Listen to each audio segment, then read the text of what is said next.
and one shopping. I saw him pulling out. I don't know where his car on the way out when I was coming in. Strange. And we're just really letting you appreciate the bus today. Move over this way or that way. Like it was a couple times. This is Lucy and I probably the last time with you, and it's just crazy. It's kind of fun. Very, very wild. So I'm gonna just go around and make sure you know what everybody's position is. Sure. So Lucy and I are co-editors in chief. Jacob is community editor. Molly is outside news editor. Alex is sports editor. Nicholas is tour editor. Toby is features editor. Zev is art and design director. Not called designer, not called layout editor? That's right. He's director of graphics and design. So meaning it's expanding. It's just a lot of things. I like that. Hilad is web editor in chief, and Sabrina is chief video editor, and Miss Keen is our queen. Oh, I should have worn my shirt. That would have been great. That would have been a great photo, Rabbi Segal. You can do whatever you need. You're okay. So never too soon. Is somebody recording this? Maybe we record this conversation. Absolutely. Yeah, can you want to record Do it? you want me? Yeah. Lucy. Put it right there. Lucy, can I sit there? Do you want my phone? Here, do you want to record it? Or? It's too long since we've done this. It's taken us a while to Yeah, that's get true. set up. So, Molly, you want to start? Yeah. Okay. Yeah, it's on. Yeah, we're speeding. Okay. How long is the basement expected to be out of commission? Months. Sir, we're not going to be able to use it this year. Unfortunately, whenever something like this happens, we don't know what the quality of the water is that came in. And hopefully it was relatively clean, but once it gets out of the fire hydrant or wherever out of the pipe, it picks up all sorts of contaminants on the way in. So once it gets in the basement, until 911 restoration tells us that it's safe to start, for people to be down there, we can't even start reconstruction of it. So I'm 99.9% sure it'll be ready to start next academic year, but for this year it's out of commission. And can the school manage without the classrooms indefinitely? Do you have any worries about the effect this will have on the school year? I think we're very lucky the timing worked out the way it did. The seniors are starting their winding down of things. We had a couple of trips all at the same time where there was less of a strain on the building.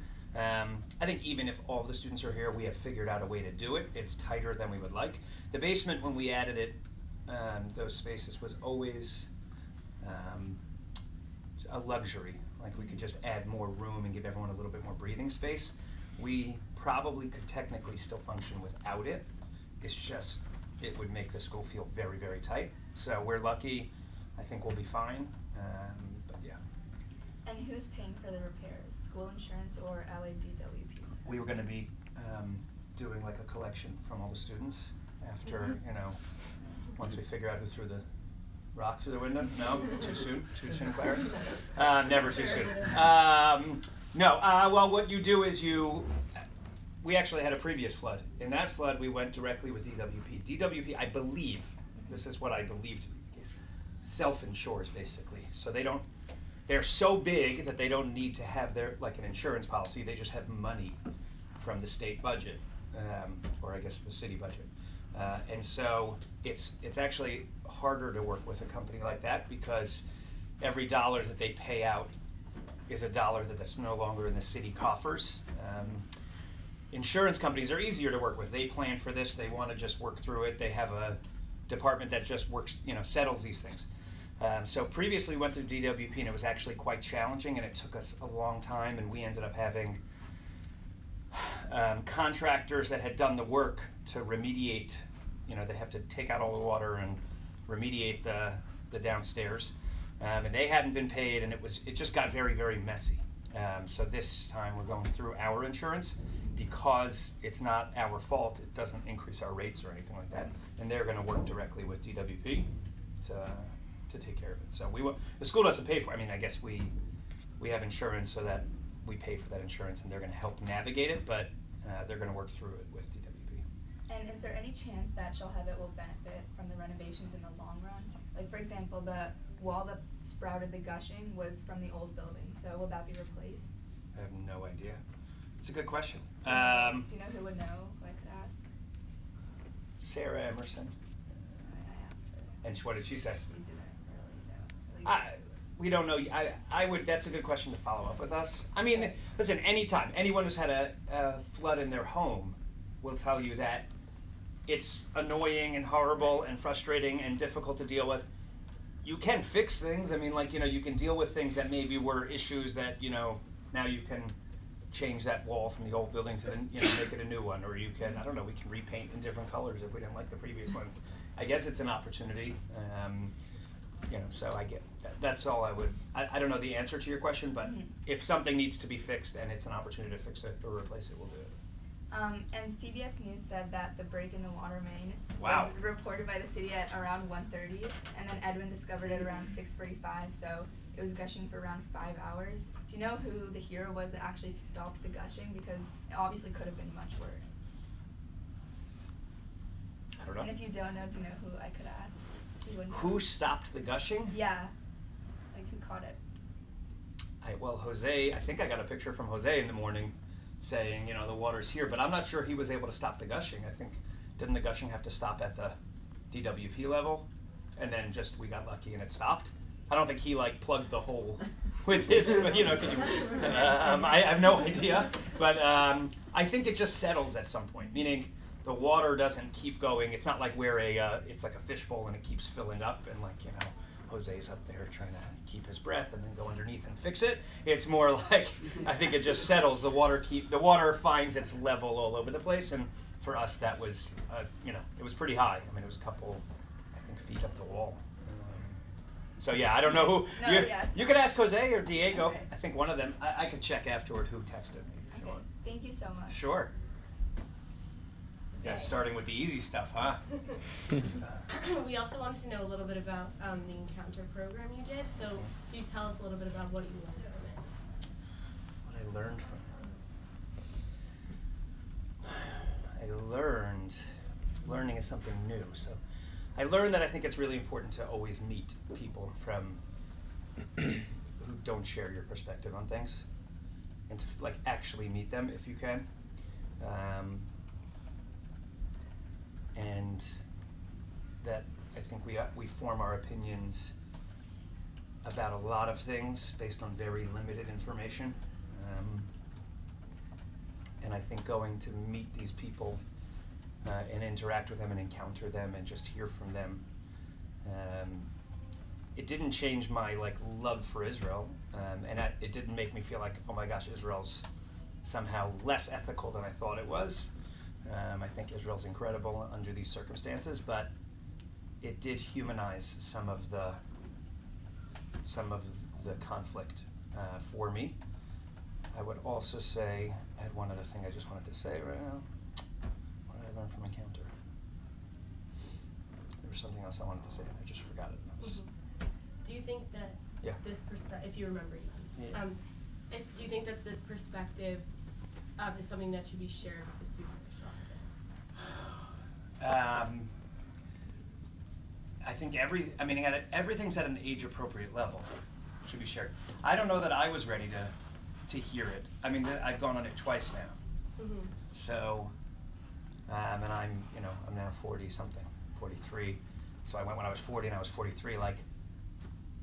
I don't know that everyone needs to know everything all the time at every age. It's. I think we have thought very long and hard about the dual narratives, people's reality of their lived existence and what they've grown up with, and we are trying to share that with you in your Israel education classes, in the texts we teach you. I mean, any curriculum is curated, and it's trying to. There's some message we're trying to give you. I think, could we be doing more? I have to think about that. But I think our goal is for you to encounter the other perspective, but through text and through videos and through content, rather than personal. Do I think at some point in your life, everybody should go, everybody should go and meet Palestinians? Yeah, they're sharing the land with Israel. It's probably in perpetuity. And whatever however we solve it, if it gets solved, they're there and we're here and we're not leaving, and they're not leaving, and so I think meeting them and just having that understanding of how they experience life is really important. Mm-hmm. And when was the trip, and how long was it? When did I go? Yeah. Wasn't the summer? I don't remember. I had said my life. I'm not good with dates or times. I'm trying to remember when I went. Well, I went 2 summers ago, or 3 summers ago, and then I went a few months ago. Anyone remember? It's in my computer somewhere. I could check, but a few months ago.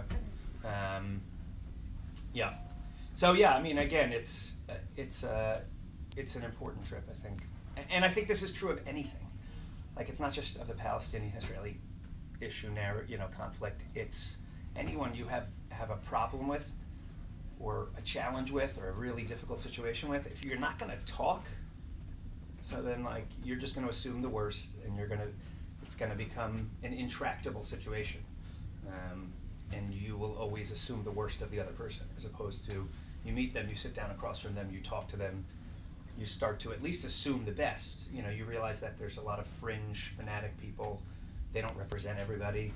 The Palestinians are moms and dads, sons and daughters, grandparents, like everybody, and have dreams and aspirations, and they were unfortunately born into a very difficult situation. Some of it, they brought on themselves. Some of it, I think, is not their fault at all, and they're sort of stuck with it.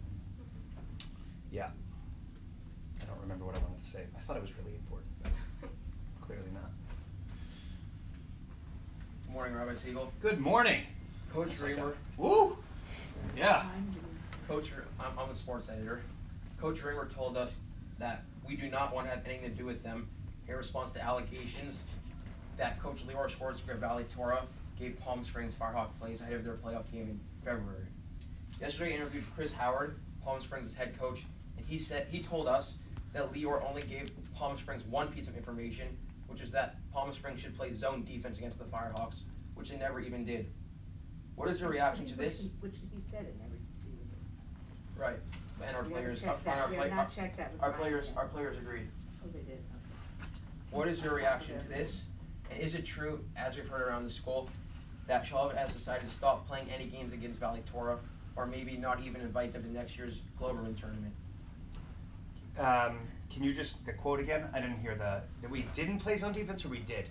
That Leroy suggested that we That should play zone defense, and Palm Springs ended up playing man defense. So what's the question again? Whether we're playing what is them or your not? reaction to this? What's my reaction to that? As a sports fan or as the head of school? As head of school. Oh, okay.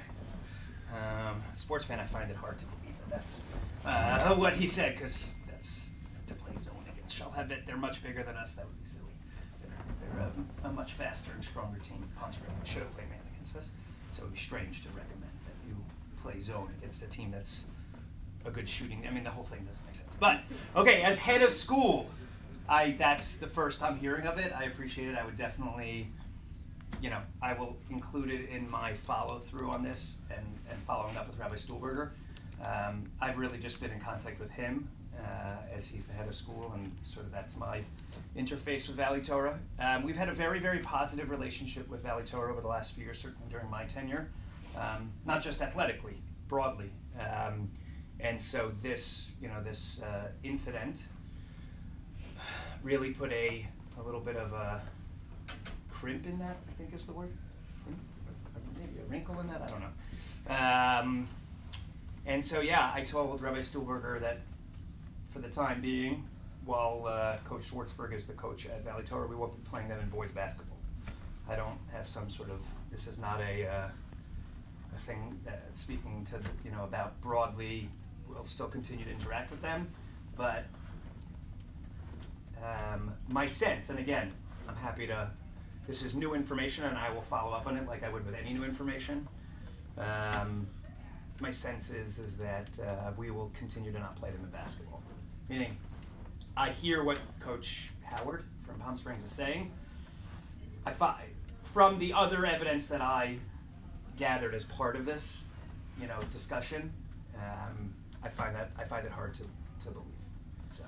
I don't think we will not play Valley Tara while Coach Schwartzberg is the coach. But I'll look into it. I mean, that's I appreciate it, and maybe I'll call Coach Howard. Do you think Coach Howard and Coach Leroy's interaction was unethical? Assuming that he gave him full... Well, with the evidence we have. Unethical is not the word I would use. I mean, unethical would be cheating. Anyone's allowed to give anyone a scouting report. So it wasn't cheating? I don't think it was cheating. I think it was... assuming it's what I thought it was, which is what I told, and I said directly to Rabbi Stuhlberger, I thought it was a Chilul Hashem. What part was the Chilul Hashem? That a Jewish team would give another team video of another Jewish team, for scouting purposes. It's just strange. You mentioned that from the other evidence that you gathered that you would find it hard to believe that they didn't do anything. Like, what was that other evidence?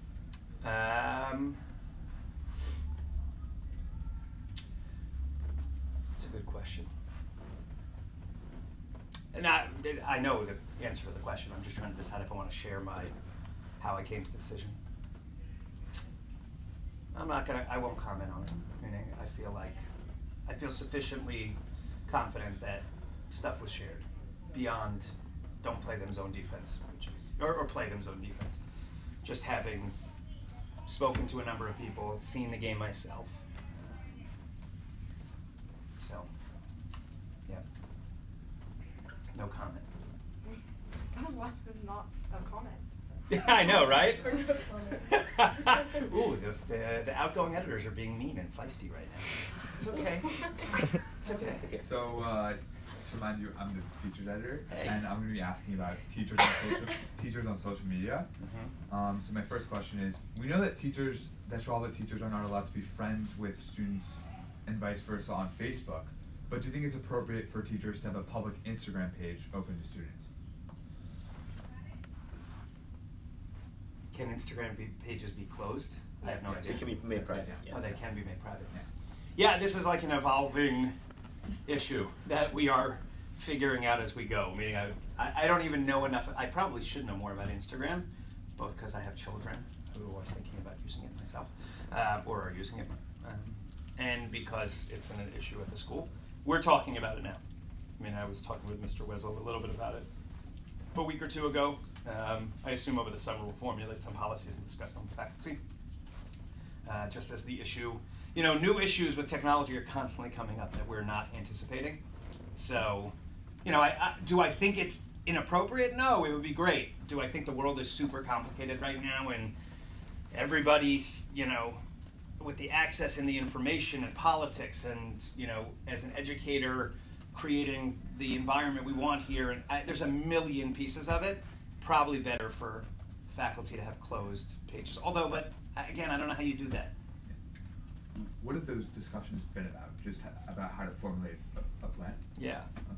Like, we're not going to make a policy that then doesn't even work. Meaning, so then we're going to tell faculty they're not allowed to post anything on a public Facebook page that might be, I don't know. Meaning, can it identify them as a shall have a faculty member? What if it doesn't? What if it's their own personal page? What if it's, again, we're not the first place to deal with this. Every business in the world deals with it, but schools, I think, and religious, modern Orthodox schools, and and a school that I think really tries to balance the 50-50-ish kind of political thing that we're doing here, it makes it pretty challenging. So we're just talking through how to navigate it. You should explain that some of the teachers, they have educational Instagram posts. Yeah, that's something different. Meaning an educational Instagram, I assume you're talking about personal Instagram. No. You're talking about educational Instagram, like public feeds where they post. Sometimes there's one teacher who posts life advice and gets very political, and one teacher who talks a lot about history, about the Civil War.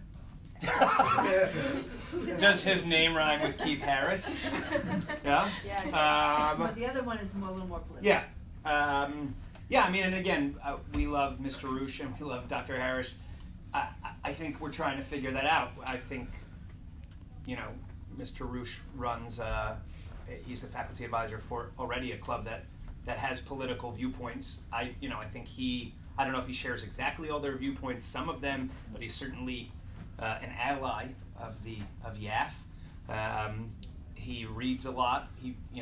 I would like Shalhevet. I can't speak about the rest of the world. I wish the rest of the world was this also. I would like Shalhevet to be a place where he could express his political views, and if they're not aligned with people, for people not to take offense at them. Meaning, just, I think that that's something that the world has lost, that we're trying to keep here. The difference between, well, you could be offended by it, but to disagree with the ideas, not to get offended by them and then shut down the discussion. I think if he's putting forth ideas from, conservative political thinkers, I think he should be able to do that. Otherwise, I'm not sure what a school is. But I think this is the broader issue on college campuses. University of Chicago has obviously done a lot of work around this, and we embedded some of that thinking in our policy on harassment and bullying. But yeah, I'd like him to be able to continue that. So I would take away, forget about because I got lost in the Instagram piece. Let's say it was just a website that he had. Forget about Instagram. Instagram got me, I don't know enough about it, so I got confused. If he had a website of his opinions politically, or a podcast, let's say a podcast, let's just say. Hypothetically. Again, I think that's really important. And that's what Shalhevet stands for, as opposed to other places. And so, that's a delicate thing to thread. There better be a better picture of me, Neva. My family was very upset with the previous one. So, do you think it's possible that this could put pressure on the kids to conform to do well on exams in terms of just teachers expressing their political views? And is that part of what you're considering in discussing this new rule? I was not until you just brought it up. But it's a good point. Listen, could it? Yes. Should it? No. I don't think our faculty think that way. I really don't. If I did, I don't want to say they wouldn't be faculty here, but I would certainly talk to them and say, that would be something that would be unacceptable to me, really untenable as a faculty member, that you're giving grades to students based on your political viewpoints and their political viewpoints, rather than the quality of their work and whatever else you're assessing objectively for all students. And I believe this with all my heart, and I will listen. I don't know what I would say if I didn't believe it, but I believe it, that the teachers are not like that here. Mr. Roosh is not giving different grades to conservative students and liberal students. I don't think teachers who people perceive as liberal are giving worse grades to conservative students. I think it's a really challenging time in life right now. It's very frustrating to be a teacher, I would say, and maybe it's frustrating to be a student, you tell me, but it's frustrating to be a teacher when, I don't know, you put up a poster talking about, women not being able to be authors, and you're accused of being a feminist. Maybe you are a feminist, but somehow that's a negative thing, that you're saying women weren't allowed to be writers, they had to have pseudonyms, and they had to, somehow that's a problem. And I think it's a problem also if Mr. Roosh is saying something, or whoever, another conservative person, or person who's articulating a conservative idea, is somehow perceived to be, whatever it is, and they're going to give bad grades to liberal students. It's just how are you supposed to function as a teacher? We might as well have computers just giving you guys information, and then you can, go home, and so everyone will just learn online, and there'll be no student-faculty interaction because everyone's walking on eggshells, which is obviously not what you guys want or what we want. So. Yeah. So just to clarify, it's not that the teachers would do anything about grades, it's that kids would worry, and they're worried about teacher bias and grades all the time. Yes. Okay. And I think you guys should, I'm not saying we would move to this, and again, the ed lead team is the one that would decide this, but I love the idea of blind grading. And now again, I don't know how you do that in handwritings, but I like on college campuses when there's just a list of numbers, and that's your grade. I always thought that was such an interesting idea. It's hard here. I don't know if you could possibly do it, but if there was a way to alleviate the anxiety of students, I think that would be awesome. Yeah. I don't know that we can. And Last question. So we've heard that at least 2 teachers have been presenting PragerU videos as part of their curriculum in their class, both in general studies and in a mini-mester. As you know, PragerU University is not an actual university. It's a right-wing political website that's not considered factually reliable. Do you consider PragerU videos appropriate teaching materials? I don't know what that means. Who considers it not factually reliable? It's not a real university. It's just a political website. Well, they're extremely biased towards the right. So is there. But their goal is Howard Zinn is completely biased towards the left, and we have his textbook in our history curriculum. Nobody, meaning, I'm not like, Howard Zinn, do you consider him unreliable? It's a left-wing version of history. Prager is a right-wing version on Israel and economic issues. If the teacher got up and said, this is a left-wing website, I want to show you PragerU, I think that would be strange and strange. But you're allowed to present a right-wing position in your class. That's what a teacher, I mean, again, if it creates an environment where people who feel differently can't say, hey, I feel differently, or I don't understand this, or raise a different viewpoint, that's not okay. That's not, I mean, again, I don't know if that's what's going on here, but I don't see that as that going on in the classrooms. I would, and again, I think the framing of your question speaks to, I think it's inaccurate. I've watched PragerU videos. Again, I haven't watched all of them, so maybe there are some that are factually inaccurate. I don't know what that means, but I've watched ones on economics. I thought they were pretty accurate for a conservative perspective. They're not trying to portray there's no objective perspective on economics. Paul Krugman has one view of thing, and Keynesian economics, and I mean, there's a million different perspectives on these things. Big government, small government, it's not right or wrong, it's just different opinions. And I don't, to say factually inaccurate, I think is factually inaccurate. Okay. You like that? But do you think that if a teacher shows a PragerU video, they should show the opposite as well? Like, I remember when we talked about Howard Zinn in my U.S. history class when I was in 10th grade. We talked about Howard Zinn, and we talked about why we didn't like Howard Zinn, and we saw different texts that told a different story. For sure.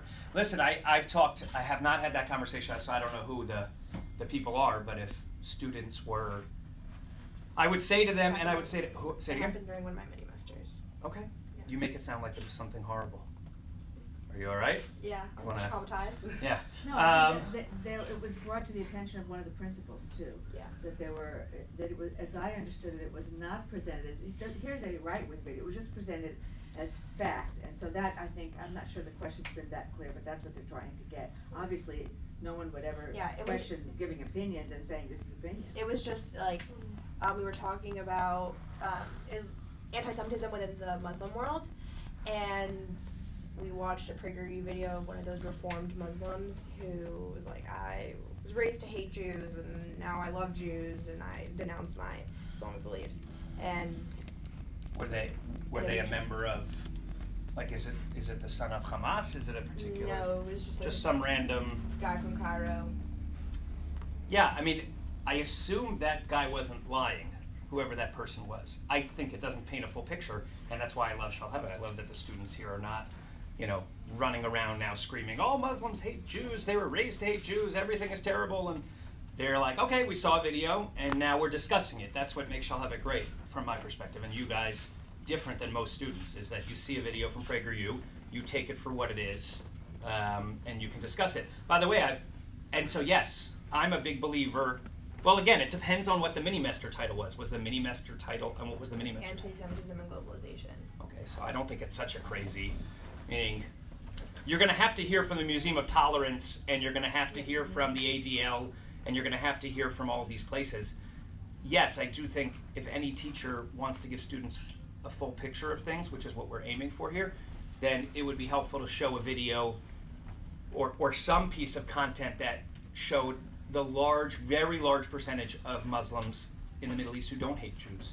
There's a lot of them. I mean, some of what my encounter experience was meeting those people who there isn't an inbred or from the time they're little hatred of Jews. It's just a bad situation. But I've told teachers who are more liberal, who are presenting something, the same thing, meaning like, great, that's awesome. If you're presenting something, you may want to also give the other side of things.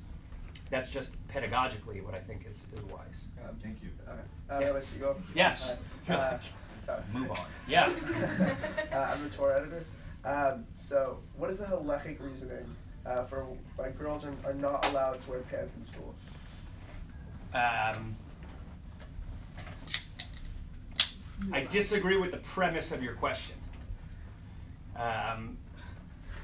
There are halachic reasons why pants are a problem. That's not actually, there are potential answers to that. The reason that we don't have girls wear pants is because we're part of the modern Orthodox community. And that is, in the mainstream modern Orthodox community, not a norm. And we're trying to, I've said this before, I think in individual articles, but we're trying to balance a very diverse student body here. And so sometimes people have to not have it exactly the way they'd want it. And so we don't, the dress code sort of aligns with mainstream modern Orthodox day schools. I've said before, I think maybe Clara interviewed me. Did you? Did I talk about Israel? Like in Israel, things are different. I think in Israel, the Dati Leumi community, which is the parallel to modern Orthodoxy here, is much more halachically observant, much more as a community. The modern Orthodox community in Israel, just from an observance level, 3 times a day minyan, learning Torah every day, Shabbos, Kashrus, everything is much more observant. So there are schools in Israel that are all girls schools or co-ed schools, but that girls can wear pants, or Aladdin, those baggy, flowy things, or even in the modern Orthodox community in Israel, women who are married cover their hair and wear pants because they're following certain halachic guidelines about what kind of pants women wear. That works there because their observance overall is at a higher level. In America, I think we focus a lot more on externals because the internals aren't as strong as they could be. So yeah, I mean sorry, that was a very long-winded answer, but you're asking a very complicated question. Halachically, there are reasons I would say that it's, from a Beged Isha perspective, from a Tzniut perspective, the halachot of Tzniut makes it very clear that pants can be problematic.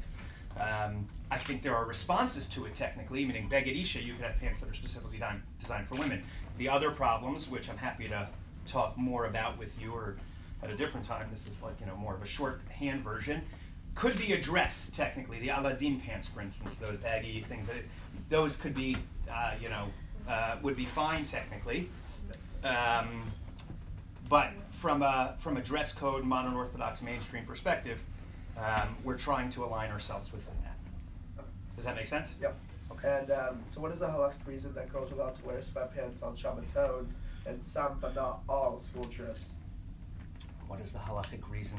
Because we think it's more tsanua there. If you're hiking and you're, again, they have to be loose. They have to be, they're not, it's not a cross-dressing kind of thing. It's just loose tsanua pants that we think are more tsanua when you're lying on a plane, and just all over the place, or you're hiking, or you're doing physical activity. So we allow girls to wear sweatpants. Yeah. But why some school trips? Like what's the other one? We take it trip by trip. I know. No. We take it trip by trip. Meaning that's what we get. We literally don't have a one-size-fits-all policy. Every time there's a trip and every time there's a question, Rabbi Block sits with whether me or other people, and he consults and he says, okay, on this trip, for this part of that trip, are pants a better option or is school dress code a better option? And that's how we come up with it. Who are the other people? I don't know. You have to ask him. Okay. He consults with me. He may consult with other people. He doesn't have to. He can make the decision on his own if he wants. And what's the policy? What's the school's policy on posting photos of girls wearing sweatpants on school trips? You should definitely ask him. I mean, I've spoken about it with him, but he's the one who's finalizing that policy. I happen to think his policy is the correct one from what even in talking it through with him. But you'd have to ask him. I don't want to speak on his behalf. I don't want to speak on his behalf. I don't want to get it wrong. Meaning I've spoken to him about it, and defer to him. But I think you should ask him about the policy.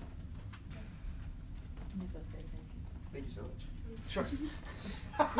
Say thank you when you're done. That's okay. Okay. Normal Right.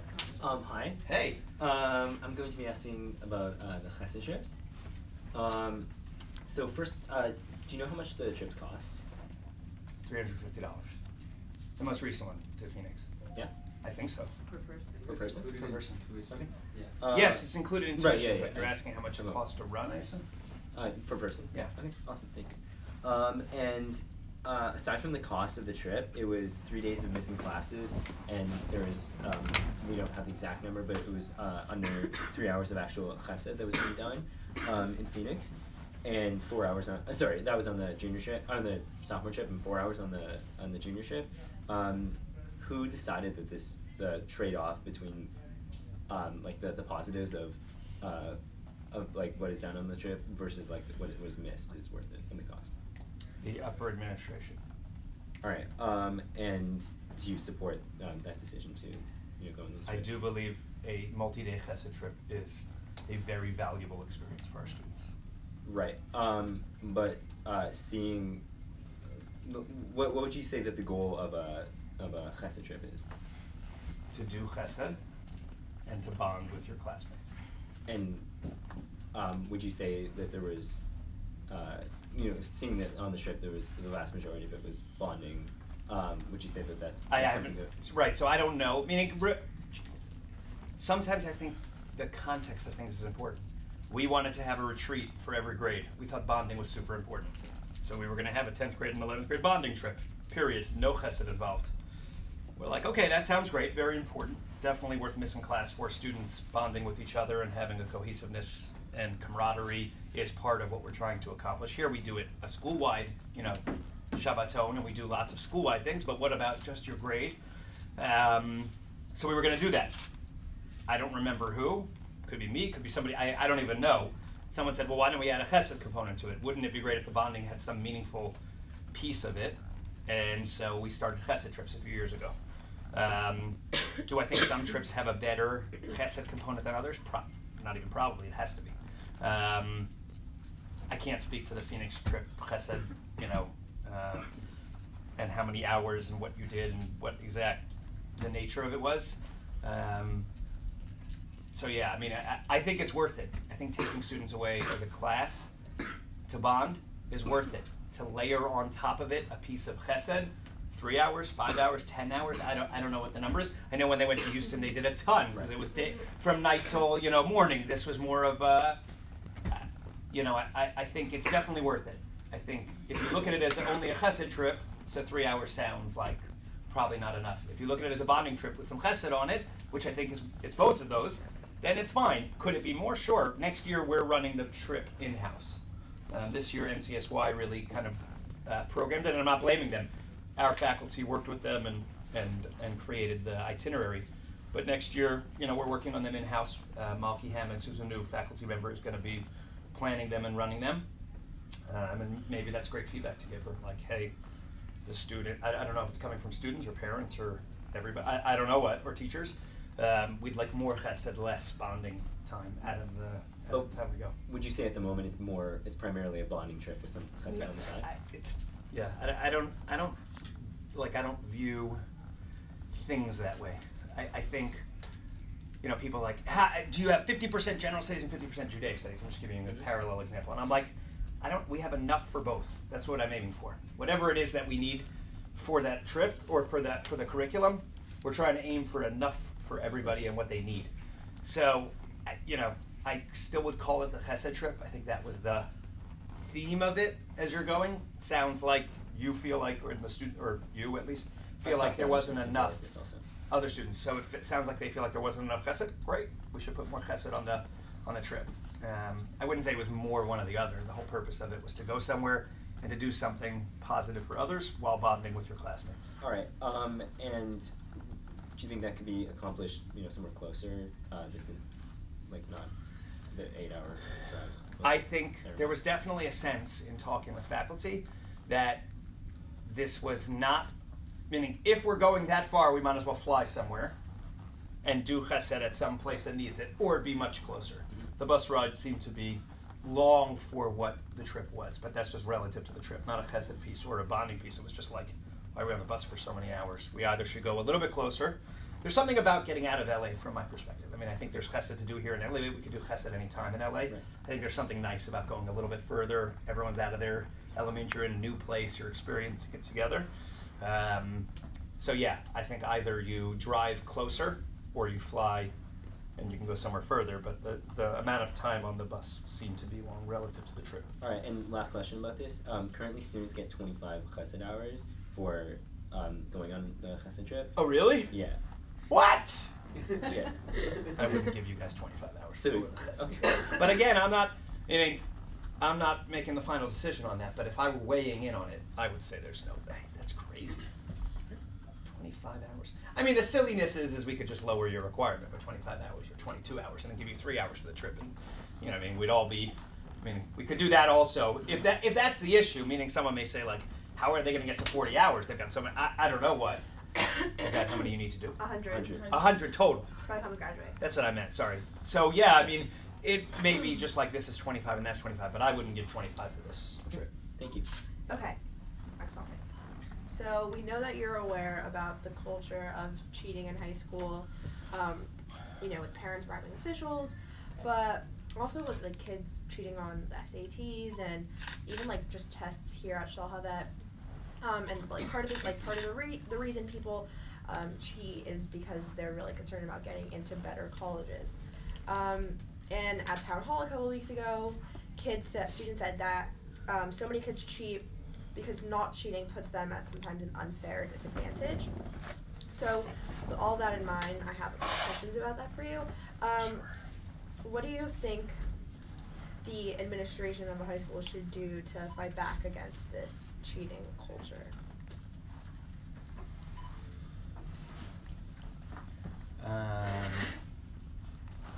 That's like, I'm trying to think of a good parallel.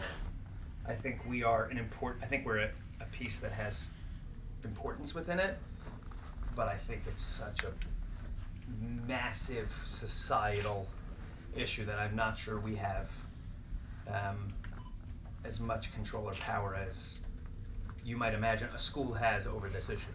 You know what I'm saying? Like, there are massive socioeconomic, cultural, the world focus on monetary success and ends justifying the means, and I mean, like, these are massive societal factors, and you'd think cheating is taking place at schools, so schools would have a lot of control.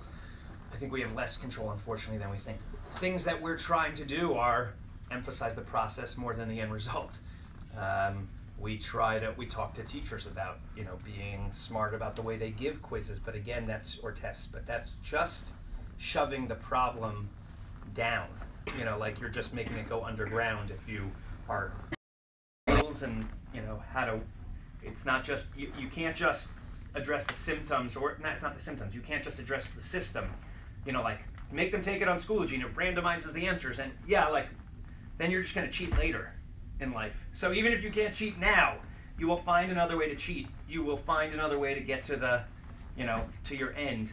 And so, to me, religious education, moral education, education about being proud of yourself even though you're not an A student, or even though you didn't get an A, or even though you didn't get into the bumper sticker college that you wanted to, that's the way to address it. But that's something that, like, the students need to be as involved in, if not more. The families need to be involved in it. Yeah, it's a really, this is not a new problem. I mean, I think I spoke at graduation 4 or 5 years ago about the 80 or 90% of seniors in high school say that they've cheated on, I mean, broadly.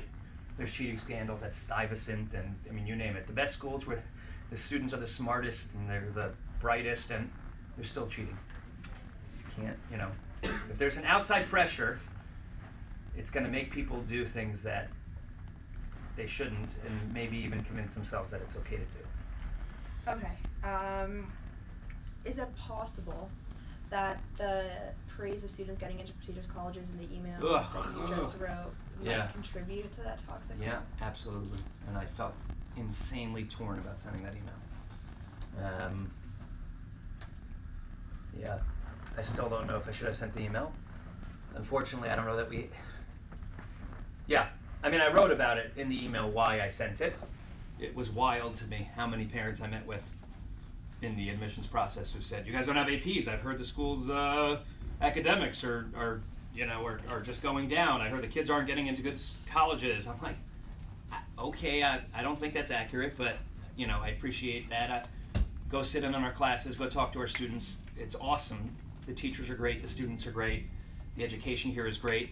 Could it be improved? Sure. I mean, everyone can be improved, but whatever the community rumor mill and whoever starts those kinds of rumors planted the seed in people's minds that the education here was not preparing our students to get into good universities. It was more than I had ever heard it before, and I felt it was less true than I had ever felt it was. And so when the college results came out, I thought long and hard about it and reluctantly sent that email. Tried in the email itself to write that this is really not. I promise you, I think it's so silly that this is how schools have to, you know, praise themselves. And I got a lot of emails from parents who were like, you know what, thanks for sending this out. I know clearly you didn't want to, or like, this school is amazing. We've had kids go to other schools where it's more, you know, it's more focused on the APs and the SATs, and this is the greatest education. I got parents who wrote back, wow, this is super impressive, and I had parents who wrote back like, it sucks that you had to send this out. Like, my kid, you know, we're not aiming for those kinds of things. And I was like, I hear you. I hear everybody. Everybody has different pieces that they want out of the education, and it's really hard. I did not want to send out the email. Okay. All right, I'm back.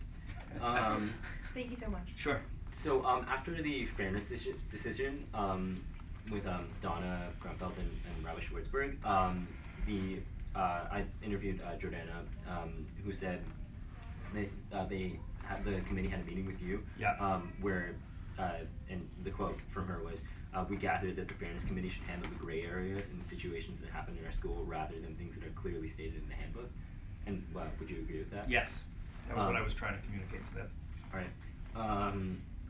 Glad you got the message. And so, like, seeing as you think that fairness is like the judicial branch, would you still say that like Town Hall has their Town Hall is still the, you know, Just Community's legislative body? Yeah. And would you? I feel like I'm being cross-examined. I don't know what the last question is going to be. Like, I'm sorry. Mock trial. But sorry. Huh? We never know what we're going to say. I'm not kidding. Let's hear. Like, right. So each question's a real question. Yeah, no, I was kidding. Seeing that fairness is now taking more of a legislative role, and also like from what Rabbi Schwartzberg said in my article that I wrote, it seems to me that Town Hall is moving to more of an advisory role where the administration is hearing shall have its students and obviously taking their opinions into account, but not so much as of a legislative body as it has been in the past. I would like it to be a legislative body when appropriate. I mean, I'm not sure I fully understand the question. Right. So it seems to be that the fairness is making more, is taking more of a legislative. Well, they haven't yet, but I'd like them to take more of a. It's not legislative, meaning judicial to me is different than legislative. The legislative branch of the school should be saying, here's our original constitution, here's the way the school functions, how can we make it even better for the common good? That's our goal, common good. That's, you know, the just community. This is what the current policy is, this is what the current rules are within the school, what are changes that we can make, amendments that we can make, you know, things that we could do, programs that we could run that would be improving the common good. I think they should keep doing that. I think they should do as much of that as they think is appropriate. Some years you need a lot of it, some years you need very little of it. Some, you know, it depends on the situation. But that's their role. What I'm talking about with the Fairness Committee is there are always going to be gray areas of the handbook and the rules. The Shalhevet, you know, the administration puts down rules to run the school. There's going to be gray areas in violation of it. I don't see those as connected, meaning I think the Fairness Committee could be doing more judicially to weigh in on things and to clarify, you know, the spirit and the letter of the law and figure out how to apply it in situations. And I think Just Community, Town Hall can keep doing more legislative stuff. I don't think it's mutually exclusive. But would you like be in favor of like the Fairness Committee making a rule which says that you can't be that you have to be in dress code outside of, you know, school during Yeah, I wouldn't imagine. I didn't see it that way. I saw them enforcing whatever the rules were. They're not making the rules. They're saying, whether it's Shalhevet students who made a rule or Shalhevet faculty or administration who made a rule, they enforce it. They judge, has it been violated? If so, what's the consequence? Right. So yeah. But like in saying that you want them to be like handling the gray areas more, would that mean making the policy? No. Okay. And if there was a policy, would you want that to go through town hall first? Yes. Okay. Thank you.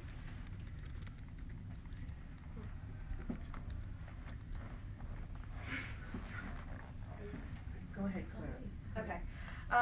So Fairness made a policy at the beginning of this year or at the end of last year, I forget, about what kids should do if they miss davening. So that was not Fairness like clarifying anything. That was them like legislating something. You have to tell me what it was. I don't know the situation. They created a davening policy which had a list of punishments for like the amount of times that davening was missed, and also some specifications on how teachers could punish people or how they could apprehend. I'm not sure the exact people that are have been not adopted. So again, I don't think that came. I mean, you have to correct me if I'm wrong because I don't know the exact specifics of it. But I think that comes from there was already a pre-existing policy. You're not allowed to skip davening. Skipping davening can result in a disciplinary consequence. Those are the kinds of things that it says in the handbook. The teachers are like, okay, what is the disciplinary consequence? They give one. That's how Shalhevet works. Like we don't mandate from above exactly how everything works. We have people. We live in a community, and it's organic, and it grows, and it changes, and it adjusts. So some faculty member or administrator said, here's the consequence. The student said, that's not fair. And then it went to Fairness, I think. And Fairness, I have no idea. I believe the administration went to Fairness. Yeah, meaning they said, students are violating this broadly. We have a trust, the way we set it up. It's trusting. We created the policy with the students in the way that it's supposed to be, whether that's with Hashkama or at town hall. However the policy was created, you sign in at Hashkama, you don't have to go to davening. Students were violating that trust. That, from my perspective, goes to Fairness. Fairness issued a ruling. We think these consequences would be a fair and just result. I think that's fine. But would you say that since it's supposed to be a judicial, there's supposed to be a case that goes on, and there's no hearing from students or anything? Would you say that that's not really? I don't know. I'm to be honest. This is not like something I understand exactly. It's more of a. I think we're all together trying to navigate this. To me, it sounds like it should have gone to Fairness, and they issued something. I think Rabbi Schwartzberg has gotten up a number of times in front of the just community and said, "Hey, can we do better?" That's where it starts. It doesn't get better. He has no other option than to take it to Fairness. The third option is we could run a regular school and just really punish people. That would be stinky for all of us. I think none of us would like that. So I think we get up at town hall and we're like, hey, just community, can we do better? And everyone's like, yeah, sure, we're going to do better on dress code. We'll do better on this. We'll do better on that. And then and I think by and large people do better. But then there's some who don't. I don't know who it is. It's probably Tara for coffee. Yeah? Good call. Tara, I have no coffee. She's not here. So, yeah, again, you know what I'm saying? Like, it would be interesting as a thing if someone wanted to really clarify for the future what all the branches do exactly and how the process works. I also don't think we need to do that. I mean, I'd be fine if we did that. I don't think we need to do it. I think it's working pretty well now. I think sometimes we don't have to get over concerned about exactly the demarcation. I think the agenda committee does some great stuff, and I think the fairness committee also does important work, and I think the administration does important work. I'm sorry that's not like a clear answer. I probably have clearer answers on other things. Thank you so much. Is there anything else you'd like to share or announce? No. Announce? I'm running for the presidency of... No. No. Awesome. That's it. I'm happy to...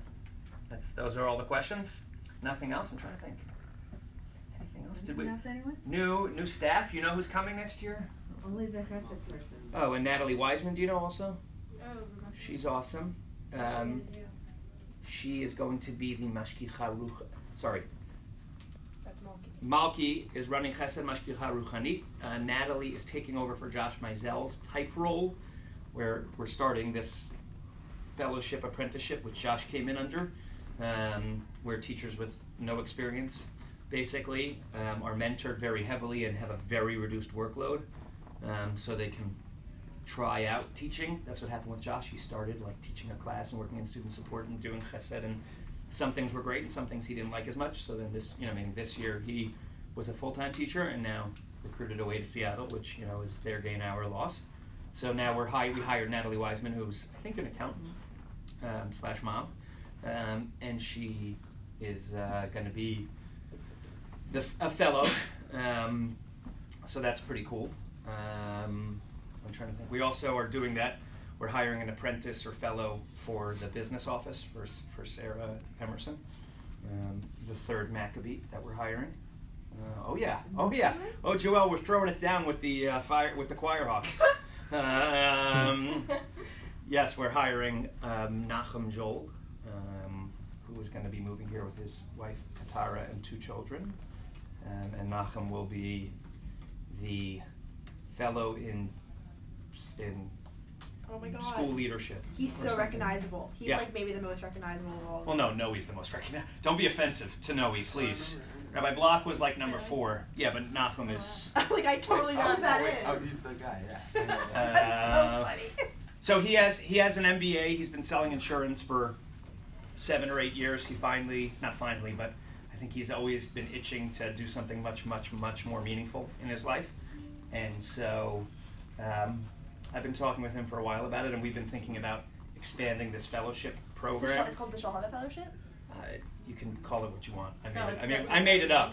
I don't know. Meaning, I think his title is Fellow in Jewish Leadership or something, Jewish Communal Leadership. We made it up, meaning it's just it's an opportunity to get someone super talented who is open to switching from the for-profit world to the non-for-profit world, and to do something more meaningful from his perspective, although I guess a lot of people who sell insurance are also doing something meaningful and helping people out.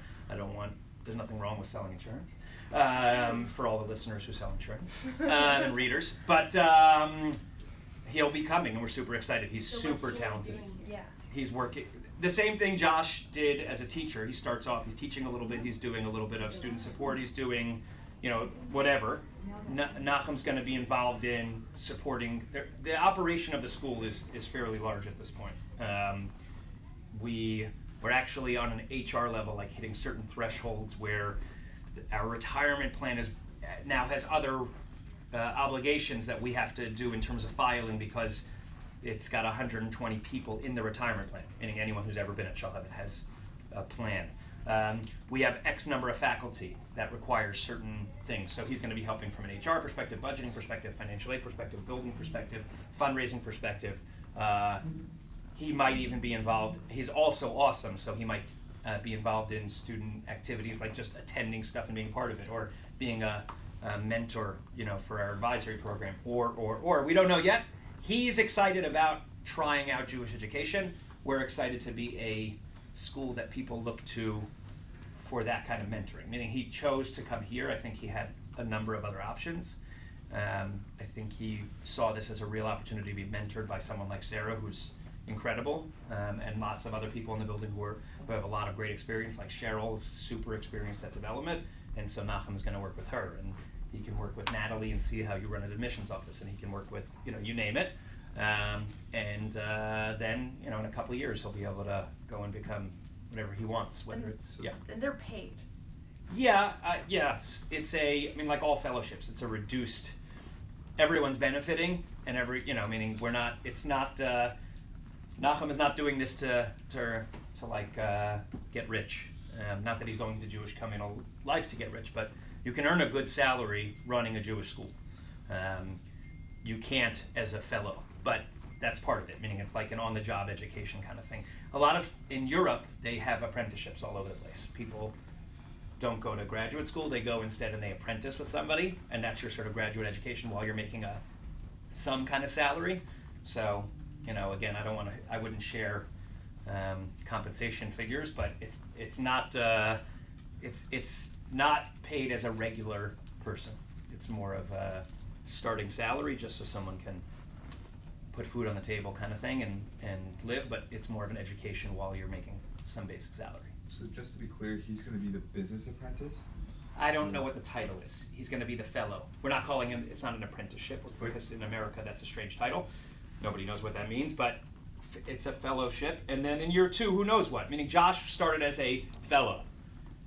He liked some things, he didn't like others. He ended up loving student support and teaching certain classes. We gave him a full-time job as faculty. He's faculty this year. So in year 1 he was a fellow, year 2 he was faculty. Natalie's going to start the same way. Once we find the areas that she loves, it's like doing rounds. Doctors do rounds. They try different things, and they say, I love this thing. I hate this part. Again, for doctors who are listening, if I'm getting that wrong, just ignore the comparison. But I assume that's what's happening, and you try different specialties, and you say, I love that. That's what we're doing with Nahum. He's just going to be value added. Same thing with Natalie. Huge value added from my perspective. And they're going to learn, and if they get poached by another school, that's great. If they stay here long term, that's also great. And it's like a great farm system also for us for talent. Are there any other announcements? No, I was trying to think of any other significant ones.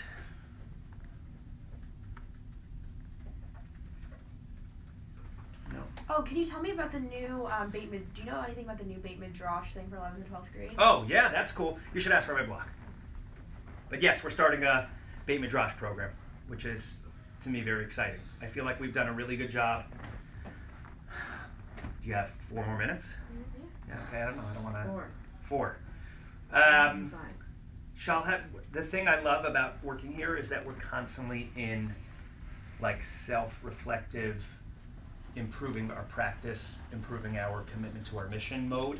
Constantly, the faculty, you may not realize it or see it, but that's what's constantly happening. We meet super regularly, not just for the sake of meeting, but to figure out, like, are we meeting what we say we're doing? Are we fulfilling our mission?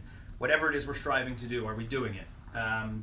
So I think we've been doing a really good job on the Judaic study side of things. I mean, also on the general study side. On the Judaic study side of things, first of hitting, like, the bell curve, the main middle part of the bell curve.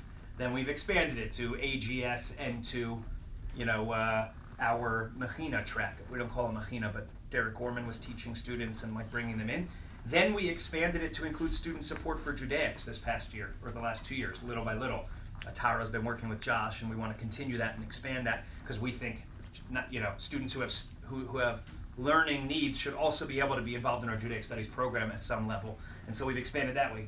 The one area that where it's not missing, but I believe that if modern Orthodoxy is going to, and Shalhevet's vision of it, is going to really have long-term stickiness and really have a profound effect long-term, we need to produce teachers and maybe even Rashi Yeshiva and Mashkichot Ruchaniot and Yoatzot Halachot and you name it from Shalhevet.